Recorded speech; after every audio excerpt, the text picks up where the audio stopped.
ఇదంతా వెయిట్.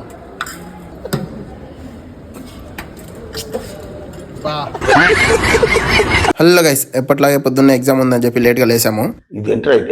వీళ్ళేమో ఎగ్జామ్ లో ఏం రాస్తారు అంటే రీల్సే రాస్తామంటున్నారు. ఇంకా నేను కూడా రెడీ అయిపోయి అద్దం ముందర కొన్ని పోజులు కొట్టాను. మీరందరూ కంబైన్ స్టడీస్ చేస్తే మా వాళ్ళు కంబైన్ కాపీస్ రాస్తారు. కాలేజ్కి అయితే స్టార్ట్ అయిపోయినాం. ఈ రోజు మా కాలేజీలో ఏమేమి చేస్తామో అన్ని చూపిస్తాను రండి. కాలేజీలోకి అయితే వచ్చేసాము. ఈ రోజు మెస్ గురించి అయితే చెప్తాను రండి. వీడైతే మా కోసం ఉంటానని చెప్పి మా కోసం ఉండకుండానే తింటున్నాడు. ఇలాంటి వెధవల వల్లే మన తెలుగు వాళ్ళు పరువు పోతుంది. ఈ రోజు ఐటమ్స్ అయితే సాంబార్ అన్నం, వైట్ రైస్, పప్పు, రసము, బుడ్డకారాలు, పెరుగన్నము. ఈ ఆంటీ అయితే చాలా ఫ్రెండ్గా ఉంటుంది. వేయమని చెప్పి చూడండి ఎట్ట వేస్తుంది.